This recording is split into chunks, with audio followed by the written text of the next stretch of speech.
Video ನೋಡ್ತಾ ಇರೋರೆಲ್ರಿಗೂ ನನ್ನ ಪ್ರೀತಿಯ ನಮಸ್ಕಾರಗಳು. ವೀಕ್ಷಕರೇ, ಇವತ್ತು ನಾನು ನಿಮಗೆ ಒಂದು ಒಳ್ಳೆಯ ಬೆಸ್ಟ್ ಬ್ಯೂಟಿ ಟಿಪ್ಸನ್ನು ತಂದಿದ್ದೇನೆ. ಹೌದು, ಇದನ್ನು ನೀವು ಬಳಸೋದ್ರಿಂದ, ದಿನನಿತ್ಯ ಇದನ್ನು ಹಚ್ಚೋದ್ರಿಂದ ನಿಮ್ಮ ಮುಖ ಫಳಫಳ ಅಂತ ಹೊಳೆಯೋದಂತೂ ಗ್ಯಾರಂಟಿ. ಅಷ್ಟು ಚೆನ್ನಾಗಿದೆ ಈ ಟಿಪ್ಸ್. ನೋಡಿ ಇಲ್ಲಿ ಈ ಸೋಪ್ ಎಷ್ಟು ಚೆನ್ನಾಗಿ ಬಂದಿದೆ ಅಂತ. ಈ ರೀತಿ ನಾವು ಮನೆಯಲ್ಲೇ ಮಾಡ್ಕೊಳ್ಳೋದು ಹೇಗೆ, ಸೋಪನ್ನು ಹೋಮ್ ಮೇಡ್ ಸೋಪನ್ನು ಹೇಗೆ ಪ್ರಿಪೇರ್ ಮಾಡೋದು, ಮತ್ತು ಇದಕ್ಕೆ ಯಾವೆಲ್ಲ ಇಂಗ್ರೀಡಿಯೆಂಟ್ಸ್ ಹಾಕಬೇಕು, ಮತ್ತು ಇದನ್ನು ಹಚ್ಚೋದ್ರಿಂದ ಯಾವೆಲ್ಲ ಲಾಭಗಳಿವೆ ಅಂತ ಈ ವಿಡಿಯೋದಲ್ಲಿ ನೋಡೋಣ. ವಿಡಿಯೋ ನೋಡೋದಕ್ಕೂ ಮುಂಚೆ ಯಾರೆಲ್ಲ ಸಬ್ಸ್ಕ್ರೈಬ್ ಮಾಡದೆ ನೋಡ್ತಾ ಇದ್ದೀರಾ, ದಯವಿಟ್ಟು ಸಬ್ಸ್ಕ್ರೈಬ್ ಮಾಡ್ಕೊಳ್ಳಿ ಚಾನಲನ್ನು, ಮತ್ತು ಪಕ್ಕದಲ್ಲಿರೋ ಬೆಲ್ ಬಟನ್ ಪ್ರೆಸ್ ಮಾಡಿ. ವಿಡಿಯೋ ಇಷ್ಟ ಆದರೆ ನಿಮ್ಮ ಸ್ನೇಹಿತರಿಗೂ ಶೇರ್ ಮಾಡಿ. ನಾವು ದುಡ್ಡು ಕೊಟ್ಟು ಅಂಗಡಿಯಿಂದ ತಂದು ಸೋಪ್ಗಳನ್ನ, ಯಾವುದೋ ಕೆಮಿಕಲ್ ಸೋಪ್ಗಳನ್ನ ಬಳಸಿ ಅದರಿಂದ ಮುಖನ ಹಾಳು ಮಾಡ್ಕೊಳ್ಳೋದು, ಮತ್ತು ಮುಖನ ಡಿಹೈಡ್ರೇಟ್ ಮಾಡ್ಕೊಳ್ಳೋದು, ಈ ರೀತಿ ಎಲ್ಲ ಮಾಡ್ಕೊಳ್ಳೋದ್ರಿಂದ ಯಾವುದೇ ಲಾಭ ಇಲ್ಲ. ಈ ಥರ ನಾವು ಮನೇಲೇ ಮಾಡಿಕೊಂಡು ಇದು ನಮ್ಮ ಫೇಸನ್ನು, ನಮ್ಮ ಮುಖದ ಚರ್ಮವನ್ನು ಹೈಡ್ರೇಟ್ ಮಾಡುತ್ತೆ. ಅಂದರೆ ನಮ್ಮ ಮುಖದ ಚರ್ಮವನ್ನು ತೇವಾಂಶಯುಕ್ತವಾಗಿರೋ ರೀತಿ ನೋಡ್ಕೊಳ್ಳುತ್ತೆ. ಈ ರೀತಿ ಮಾಡಿಕೊಂಡು ನಾವು ಬಳಸೋದ್ರಿಂದ ನಮ್ಮ ಮುಖ ಯಾವಾಗಲೂ ಗ್ಲೋ ಆಗಿರುತ್ತೆ, ಮತ್ತು ನಮ್ಮ ಚರ್ಮ, ಮುಖದ ಚರ್ಮ ಅಥವಾ ದೇಹದ ಚರ್ಮ ಯಾವಾಗಲೂ ಹೊಳೆಯುತ್ತೆ. ಈ ಸೋಪನ್ನು ತುಂಬ ಈಸಿಯಾಗಿ ಮಾಡ್ಕೋಬೋದು, ಮತ್ತು ಇದರಿಂದ ನಮಗೆ ತುಂಬ ಲಾಭಗಳಿವೆ. ಹಾಗಾಗಿ ಈ ವಿಡಿಯೋ ಶೇರ್ ಮಾಡ್ತಾಯಿದ್ದೀನಿ. ದಯವಿಟ್ಟು ವಿಡಿಯೋಲ್ಲೂ ಸ್ಕಿಪ್ ಮಾಡದೆ ನೋಡಿ. ಪೂರ್ತಿ ವಿಡಿಯೋ ನೋಡೋದ್ರಿಂದ ನಿಮಗೆ ತುಂಬ ಲಾಭ ಇದೆ. ನೋಡಿ, ಇಲ್ಲಿ ನಾನು ಫಸ್ಟ್ ಒಂದು ಆಲೂಗೆಡ್ಡೆನ ತೊಗೊಂಡಿದ್ದೀನಿ. ಅದರ ಸಿಪ್ಪೆನ ಪೂರ್ತಿ ತೆಕ್ಕೊಂಡು ನಂತರ ಅದನ್ನು ತುರ್ಕೋಬೇಕು. International journal of pharmacy and pharmaceuticals research ಪ್ರಕಾರ ಆಲೂಗೆಡ್ಡೆ ರಸವು ಚರ್ಮದ ಆರೈಕೆಯಲ್ಲಿ ಪೋಷಕಾಂಶಗಳ ಉತ್ತಮ ಮೂಲವಾಗಿದೆ. ಆಲೂಗೆಡ್ಡೆಯನ್ನು ನಾವು ಮುಖಕ್ಕೆ ಹಚ್ಕೊಳ್ಳೋದು, ಅಂದರೆ ಆಲೂಗೆಡ್ಡೆ ರಸವನ್ನು ನಾವು ಮುಖಕ್ಕೆ ಹಚ್ಕೊಳ್ಳೋದ್ರಿಂದ ನಮ್ಮ ಮುಖಕ್ಕೆ, ಅಂದರೆ ನಮ್ಮ ಮುಖದ ಚರ್ಮಕ್ಕೆ ಅಧಿಕ ಲಾಭವನ್ನು ನೀಡುತ್ತದೆ ಎಂದು ಈ ರಿಸರ್ಚ್ ಹೇಳಿದೆ. ನಾವು ತುರಿದಿಟ್ಕೊಂಡಿರೋಂಥ ಆಲೂಗೆಡ್ಡೆನ ಈ ರೀತಿ ಹಿಂಡ್ಕೊಂಡ್ರೆ ಅದು ಆಲೂಗೆಡ್ಡೆಯ ರಸ ಒಂದು ಕಡೆ ಬರುತ್ತೆ. ಅದನ್ನು ನಾವು ಬಳಸ್ಕೋಬೇಕು. ಆಲೂಗೆಡ್ಡೆ ರಸವು ವಿಟಮಿನ್ ಸಿ ಇಂದ ತುಂಬಿರುತ್ತದೆ. ಇದು ಪ್ರಬಲವಾದ ಉತ್ಕರ್ಷ ನಿರೋಧಕವಾಗಿದ್ದು ಮುಖದಲ್ಲಿರುವ ಪಿಗ್ಮೆಂಟೇಷನ್ ಮತ್ತು ಕಪ್ಪು ಕಲೆಗಳನ್ನು ಕಡಿಮೆ ಮಾಡುವ ಮೂಲಕ ಚರ್ಮವನ್ನು ಹೊಳಪು ಮಾಡಲು ಸಹಾಯ ಮಾಡುತ್ತದೆ, ಮತ್ತು ಇದು ಕಾಂತಿಯುತ ಮೈಬಣ್ಣಕ್ಕೆ ಸಹ ಕಾರಣವಾಗುತ್ತದೆ. ಹೌದು, ಇದನ್ನು ನಾವು ಬಳಸೋದ್ರಿಂದ ನಮ್ಮ ಮುಖ ಕಾಂತಿಯುಕ್ತವಾಗುತ್ತದೆ. ನಾವು ತೆಗೆದಿಟ್ಕೊಂಡಿರೋಂಥ ಆಲೂಗೆಡ್ಡೆ ರಸಕ್ಕೆ 1 ಸ್ಪೂನ್ ಆಗುವಷ್ಟು ಆಲೋವೆರಾ ಜೆಲ್ ಹಾಕೋಬೇಕು. ಆಲೋವೆರಾ ಜೆಲ್ ಸಹ ನಮ್ಮ ಮುಖದ ಚರ್ಮವನ್ನು ಕಾಂತಿಯುತ ಮಾಡೋದಕ್ಕೆ ಸಹಾಯ ಮಾಡುತ್ತೆ. ನಂತರ ಅದಕ್ಕೆ 1 ಸ್ಪೂನಷ್ಟು ರೋಸ್ ವಾಟರ್ ಹಾಕಬೇಕು. ನಂತರ 1 ಸ್ಪೂನಷ್ಟು ಬಾದಾಮ್ ಆಯಿಲನ್ನು ಹಾಕಬೇಕು. ಇವೆಲ್ಲವನ್ನು ಹಾಕಿ ಚೆನ್ನಾಗಿ ಮಿಕ್ಸ್ ಮಾಡ್ಕೋಬೇಕು. ನಂತರ ಅದಕ್ಕೆ 1 vitamin E capsule. Vitamin E ಅನ್ನೋದು ನಮ್ಮ ಚರ್ಮಕ್ಕೆ ಅಧಿಕವಾದ ಗ್ಲೋ ಅನ್ನು ಕೊಡುತ್ತೆ. ನಮ್ಮ ಮುಖದ ಚರ್ಮವನ್ನು ಯಾವಾಗಲೂ ಕಾಂತಿಯುತವಾಗಿರೋದಕ್ಕೆ ಸಹಾಯ ಮಾಡುತ್ತೆ, ಮತ್ತು ಹೈಡ್ರೇಟ್ ಆಗಿರೋದಕ್ಕೆ ಸಹಾಯ ಮಾಡುತ್ತೆ. ಅಂದರೆ ನಮ್ಮ ಚರ್ಮವನ್ನು ಯಾವಾಗಲೂ ತೇವಾಂಶಯುಕ್ತವಾಗಿರೋದಕ್ಕೆ ಸಹಾಯ ಮಾಡುತ್ತೆ. ನಮ್ಮ ಚರ್ಮ ಯಾವಾಗಲೂ ಡಿಹೈಡ್ರೇಟ್ ಆಗ್ತಿದ್ರೆ ನಮ್ಮ ಫೇಸಲ್ಲಿ ಯಾವುದೇ ಗ್ಲೋ ಅನ್ನೋದು ಇರಲ್ಲ. ಹಾಗಾಗಿ ನಮ್ಮ ಮುಖ ಯಾವಾಗಲೂ ತೇವಾಂಶಯುಕ್ತವಾಗಿರಬೇಕು, ಅಂದರೆ ಹೈಡ್ರೇಟ್ ಆಗಿರಬೇಕು. ಇವೆಲ್ಲವೂ ತುಂಬ ಮುಖ್ಯವಾದ ಇಂಗ್ರೀಡಿಯೆಂಟ್ಸ್ಗಳು. ಇವನ್ನೆಲ್ಲ ಚೆನ್ನಾಗಿ ಹಾಕ್ಕೊಂಡು ಮಿಕ್ಸ್ ಮಾಡ್ಕೊಬೇಕು. ಇದು ಚೆನ್ನಾಗಿ ಮಿಕ್ಸ್ ಮಾಡ್ಕೊಂಡ ನಂತರ ನಾವಿಲ್ಲಿ ಬಳಸ್ತಾ ಇರೋದು ಸೋಪ್ ಬೇಸ್. ಸೋಪ್ ಮಾಡೋದಕ್ಕೆ ಮುಖ್ಯವಾಗಿ ಬೇಕಾಗಿರೋದು ಸೋಪ್ ಬೇಸ್. ಸೋಪ್ ಬೇಸ್ ಇದು ಆನ್ಲೈನಲ್ಲಿ ಸಿಗುತ್ತೆ ಅಥವಾ ಅಂಗಡಿಗಳಲ್ಲಿ ಸಿಗುತ್ತೆ, ನಾವು ಪರ್ಚೇಸ್ ಮಾಡ್ಬೋದು. ನಾನಿಲ್ಲಿ ಒಂದು ಸ್ವಲ್ಪ ಸೋಪ್ ಬೇಸ್ ತೊಗೊಂಡಿದ್ದೀನಿ. ನಮಗೆ ಎಷ್ಟು ಬೇಕೋ ಅಷ್ಟು ಸೋಪ್ಗಳಿಗೆ ತೊಗೊಬೋದು. ನಾನಿಲ್ಲಿ 2 ಸೋಪ್ಗೆ ಆಗೋವಷ್ಟು ಈ ಸೋಪ್ ಬೇಸ್ ತೊಗೊಂಡಿದ್ದೀನಿ. ಅದನ್ನು ಸಣ್ಣ ಸಣ್ಣ ಪೀಸ್ಗಳಾಗಿ ಕಟ್ ಮಾಡ್ಕೋಬೇಕು.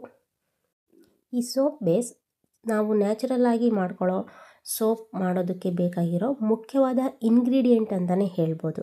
ಹೌದು, ಸೋಪ್ ಬೇಸನ್ನು ಕರಗಿಸಿ ಮತ್ತು ಅದಕ್ಕೆ ಯಾವುದು ಬೇಕೋ ಅದನ್ನು ನಾವು ಇಂಗ್ರೀಡಿಯೆಂಟ್ಸ್ನ ಹಾಕ್ಕೊಂಡು, ನ್ಯಾಚುರಲ್ ಇಂಗ್ರೀಡಿಯೆಂಟ್ಸ್ನ ಹಾಕ್ಕೊಂಡು ನಾವು ನ್ಯಾಚುರಲಾಗಿ ಮನೆಯಲ್ಲೇ ಸೋಪ್ ಮಾಡ್ಕೊಳ್ಳೋದು ನಮ್ಮ ಚರ್ಮಕ್ಕೆ ತುಂಬಾ ಒಳ್ಳೆಯದು ಅಂತ ಹೇಳ್ಬೋದು. ಇದು ತುಂಬ ಸೆನ್ಸಿಟಿವ್ ಸ್ಕಿನ್ ಇರೋರಿಗೆ ಇದು ಬೆಸ್ಟ್ ಆಯ್ಕೆ ಅಂತಲೇ ಹೇಳ್ಬೋದು. ಹೌದು, ಗ್ಲಿಸರಿನ್ ನೈಸರ್ಗಿಕ ಹ್ಯೂಮಿಕ್ಟೆಂಟ್ ಆಗಿದೆ ಈ ಸೋಪ್ ಬೇಸ್ ಅನ್ನೋದು. ಅಂದರೆ ಇದು ಚರ್ಮಕ್ಕೆ ತೇವಾಂಶವನ್ನು ಕೊಡೋದಕ್ಕೆ ಸಹಾಯ ಮಾಡುತ್ತೆ, ಮತ್ತು ಇದು ಸಾಫ್ಟ್ ಆ್ಯಂಡ್ ಹೈಡ್ರೇಟ್ ಸ್ಕಿನ್ನನ್ನು ಕೊಡೋದಕ್ಕೆ ಸಹಾಯ ಮಾಡುತ್ತೆ.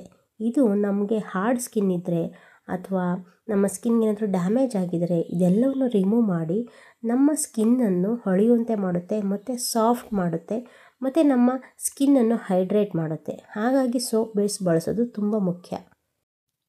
ನಾವು ಈ ಕಟ್ ಮಾಡ್ಕೊಂಡಿರೋ ಅಂಥ ಸೋಪ್ ಬೇಸನ್ನು ಒಂದು ಬೌಲ್ಗೆ ಹಾಕ್ಕೊಂಡು ನಂತರ ಸ್ಟವ್ ಮೇಲೆ ಒಂದು ಸ್ವಲ್ಪ ನೀರಿಟ್ಟು ಅದನ್ನು ಕುದಿಯೋದಕ್ಕೆ ಬಿಡಬೇಕು. ಮತ್ತು ತಳಕ್ಕೆ ಒಂದು ಇಲ್ಕೆನ ಇಟ್ಟು ಅಥವಾ ಯಾವುದಾದ್ರೂ ಒಂದು ಚಿಕ್ಕದು ಪ್ಲೇಟ್ ಇದ್ದರೆ ಅದನ್ನು ಇಡ್ಬೋದು. ಆ ಥರ ಇಟ್ಬಿಟ್ಟು ಕುದಿಯೋ ನೀರಲ್ಲಿ ಇದನ್ನು ಇಟ್ಟರೆ ಇದು ಮೆಲ್ಟ್ ಆಗುತ್ತೆ ಚೆನ್ನಾಗಿ. ನೋಡಿ ಈ ರೀತಿ ಕರಗುತ್ತೆ. ಈ ಸೋಪ್ ಬೇಸ್ ಅನ್ನೋದು ಆ ಹೀಟ್ಗೆ ಪೂರ್ತಿ ಫುಲ್ ಕರಗೋಗುತ್ತೆ, ಫುಲ್ ಮೆಲ್ಟ್ ಆಗುತ್ತೆ. ಈ ರೀತಿ ಆಗೋವರೆಗೂ ಬಿಟ್ಕೊಂಡು ನೋಡಿ ಇಲ್ಲಿ ಈ ರೀತಿ ಆಗಬೇಕು. ಇದು ಪೂರ್ತಿ ಕರಗಬೇಕು. ಇದು ಕರಗ್ತಾ ಬಂತ ಈ ರೀತಿ ಆಗಿರುತ್ತೆ. ನಂತರ ಲೋ ಫ್ಲೇಮ್ ಇಟ್ಕೊಂಡು ಅದನ್ನು ನೀಟಾಗಿ ಕರಗಿಸ್ಕೋಬೇಕು.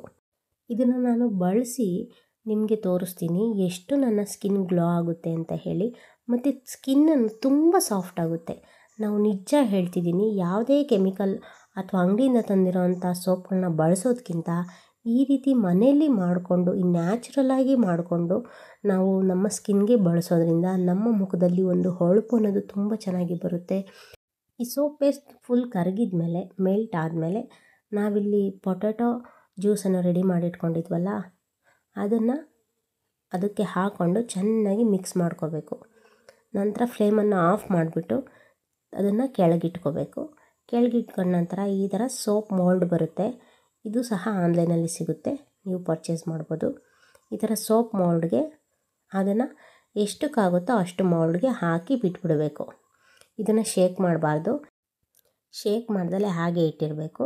ನಂತರ ನಾನು ಇದಕ್ಕೆ ಮತ್ತೊಂದು ದ ಬೆಸ್ಟ್ ಇಂಗ್ರೀಡಿಯೆಂಟ್ನ ಹಾಕ್ತಾಯಿದ್ದೀನಿ. ಇದು ನಮ್ಮ ಮುಖದ ಚರ್ಮವನ್ನು ತುಂಬಾ ಹೊಳೆಯೋದಕ್ಕೆ ಮತ್ತು ನಮ್ಮ ಮುಖದ ಚರ್ಮದಲ್ಲಿ ಯಾವುದೇ ಕಲೆಗಳಿದ್ರೂ ಅವೆಲ್ಲವನ್ನು ಹೋಗಲಾಡಿಸೋದಕ್ಕೆ ಸಹಾಯ ಮಾಡುತ್ತೆ. ಇದು ಕುಂಕುಮ ಕೇಸರಿ. ಕೇಸರಿ ಸಿಗುತ್ತಲ್ಲ ಅದು. ಆ ಕೇಸರಿನ ಮೇಲ್ಗಡೆ ಒಂದು 5-10 ದಳನ ಉದುರಿಸ್ಕೋಬೇಕು. ನೀಟಾಗಿ ಉದುರಿಸ್ಕೊಂಡು ಅದನ್ನು ಶೇಕ್ ಮಾಡ್ದಲೇ 1 ಅವರ್ ಆಗೋಷ್ಟು ಬಿಟ್ಟುಬಿಡಬೇಕು. ನೋಡಿ ನಂತರ ನಾವು ಸೋಪನ್ನು ತೆಗೆದಾಗ ಈ ರೀತಿ ಬಂದಿರುತ್ತೆ. ನೋಡಿ ಎಷ್ಟು ಚೆನ್ನಾಗಿದೆ ಅಲ್ವಾ ಸೋಪ್. ಇದಂತೂ ನಮ್ಮ ಸ್ಕಿನ್ನನ್ನು ಗ್ಲೋ ಮಾಡೋದಕ್ಕೆ ತುಂಬಾ ಸಹಾಯ ಮಾಡುತ್ತೆ. ನಮ್ಮ ಸ್ಕಿನ್ ನಿಜವಾಗ್ಲೂ ತುಂಬ ವೈಟ್ ಆಗುತ್ತೆ. ಮತ್ತು ಮುಖದಲ್ಲಿ ಯಾವುದೇ ಮಾರ್ಕ್ಗಳಿರಲಿ ಏನೇ ಇದ್ದರೂ ಸಹ ಎಲ್ಲ ಹೋಗುತ್ತೆ. ಪಿಂಪಲ್ಸ್ ಆಗ್ತಿರೋರ್ಗೂ ಸಹ ಇದು ತುಂಬಾ ಒಳ್ಳೆಯದು. ನೋಡಿ ಆ ಸೋಪಲ್ಲಿ ಆ ಕೇಸರಿ ಕಲರ್ ಎಷ್ಟು ಚೆನ್ನಾಗಿ ಬಿಟ್ಕೊಂಡಿದೆ. ನಾವು ಸೋಪ್ ಯೂಸ್ ಮಾಡ್ತಾ ಇರಬೇಕಾದ್ರೆ ಆ ಕೇಸರಿ ಆ ಘಮ ತುಂಬ ಚೆನ್ನಾಗಿ ಬರ್ತಿರುತ್ತೆ. ಇದೆಲ್ಲ ನ್ಯಾಚುರಲಾಗಿ ಬರೋ ಅಂಥದ್ದು. ಹಾಗಾಗಿ ನಮ್ಮ ಸ್ಕಿನ್ಗೆ ಇದು ತುಂಬಾ ಒಳ್ಳೆಯದು. ನೋಡಿ ಇಲ್ಲಿ ನಾನು ಮುಖ ತೊಳೆಯೋದಕ್ಕೂ ಮುಂಚೆ ನನ್ನ ಸ್ಕಿನ್ನನ್ನು ತೋರಿಸ್ತಾ ಇದ್ದೀನಿ. ನನ್ನ ಫೇಸಲ್ಲಿ ಸ್ವಲ್ಪ ಡಲ್ನೆಸ್ ಇದೆ. ನಾನಿಲ್ಲಿ ಲೈವಾಗೆ ನಿಮಗೆ ಮುಖ ತೊಳೆದು ತೋರಿಸ್ತೀನಿ ನನ್ನ ಫೇಸ್ ಎಷ್ಟು ಗ್ಲೋ ಆಗುತ್ತೆ ಅಂತ ನೀವೇ ನೋಡಿ. ನಾನು ಸ್ವಲ್ಪನೇ ಬಳಸಿರೋದು ಸೋಪು, ಅತಿಯಾಗೂ ಹಾಕಿಲ್ಲ. ನೋಡಿ ಇಲ್ಲಿ ನಾನು ತೋರಿಸ್ತೀನಿ ಎಷ್ಟು ನ್ಯಾಚುರಲಾಗಿ ಎಷ್ಟು ಬೇಗನೆ ನಮ್ಮ ಮುಖದಲ್ಲಿ ಒಂದು ಹೊಳಪು ಬರುತ್ತೆ ಅನ್ನೋದು ತೋರಿಸ್ತೀನಿ. ನೀಟಾಗಿ ಫೇಸ್ ವಾಶ್ ಮಾಡ್ಕೊಂಡ್ಮೇಲೆ ನಮಗೆ ಗೊತ್ತಾಗುತ್ತೆ. ಇದನ್ನು ನಾವು ಪ್ರತಿನಿತ್ಯ ಬಳಸಬೇಕು. ಯಾವತ್ತೋ ಒಂದಿನ ಬಳಸಿ ನನಗೆ ಏನೂ ರಿಸಲ್ಟ್ ಸಿಕ್ಕಿಲ್ಲ ಅನ್ನೋದು ತಪ್ಪು. ಹೌದು, ಇದನ್ನು ಪ್ರತಿನಿತ್ಯ ಬಳಸೋದ್ರಿಂದ ನಮ್ಮ ಮುಖದ ಚರ್ಮ ಹೊಳೆಯುತ್ತೆ ಮತ್ತು ನಮ್ಮ ಮುಖವೂ ಸಹ ಬಿಳುಪಾಗುತ್ತೆ. ಯಾವುದೇ ಮಾರ್ಕ್ಸ್ಗಳಿದ್ರೂ ಹೋಗುತ್ತೆ. ನಮಗೆ ಯಾವ್ದಾದ್ರು ಪಿಂಪಲ್ ಪ್ರಾಬ್ಲಮ್ ಇದ್ದರೆ ಅದು ಹೋಗುತ್ತೆ. ಪಿಗ್ಮೆಂಟೇಷನ್ ಇದ್ದರೂ ಅದು ಹೋಗುತ್ತೆ. ಇವೆಲ್ಲದಕ್ಕೂ ಒಂದು ಬೆಸ್ಟ್ ಹೋಮ್ ಮೇಡ್ ಸೋಪ್ ಅಂತಲೇ ಇದನ್ನು ಹೇಳ್ಬೋದು. ನೋಡಿ ಇಲ್ಲಿ ನಾನು ಮುಖ ತೊಳೆದಿದ್ದು ಆಗಿದೆ. ನನ್ನ ಫೇಸ್ ತೋರಿಸಿದ್ದೀನಿ. ಎಷ್ಟು ಗ್ಲೋ ಆಗಿದೆ ಅಲ್ವಾ. ಜಸ್ಟ್ ಇದು ಇನ್ಸ್ಟೆಂಟಾಗಿ ಆಗಿರೋ ಗ್ಲೋ. ನಾನು ಒಂದೇ ಸರಿ ಇದನ್ನು ಇನ್ನೂ ಬಳಸಿರೋದು. ಆವಾಗ ತಾನೇ ಮಾಡಿ ಬಳಸಿ ಅದನ್ನು ನಿಮಗೆ ತೋರಿಸ್ತಾ ಇದ್ದೀನಿ. ನೋಡಿ ಎಷ್ಟು ಗ್ಲೋ ಆಗಿದೆ ಅಲ್ವಾ. ಈ ಥರ ನೀವು ನ್ಯಾಚುರಲಾಗಿ ಗ್ಲೋ ಆಗಬೇಕು ಅನ್ನೋದಾಗಿದ್ದರೆ ಈ ರೀತಿ ನೀವೇ ಮನೆಯಲ್ಲಿ ಸೋಪ್ ಮಾಡಿಕೊಂಡು ಬಳಸ್ಕೊಳ್ಳಿ. ಅದರಿಂದ ನಿಮಗೆ ನ್ಯಾಚುರಲ್ ಗ್ಲೋ ಅನ್ನೋದು ಸಿಗುತ್ತೆ ಮತ್ತು ಇದರಿಂದ ಯಾವುದೇ ನಿಮಗೆ ಸೈಡ್ ಎಫೆಕ್ಟ್ ಆಗೋಲ್ಲ. ಐ ಥಿಂಕ್ ಈ ವಿಡಿಯೋ ನಿಮಗೆ ಇಷ್ಟ ಆಗಿದೆ ಅಂದ್ಕೋತೀನಿ. ಈ ವಿಡಿಯೋ ಇಷ್ಟ ಆಗಿದೆ ನಿಮ್ಮ ಫ್ರೆಂಡ್ಸ್ಗೂ ಶೇರ್ ಮಾಡಿ. ವಿಡಿಯೋ ನೋಡಿದ ನಿಮ್ಮೆಲ್ಲರಿಗೂ ನನ್ನ ಪ್ರೀತಿಯ ಧನ್ಯವಾದಗಳು.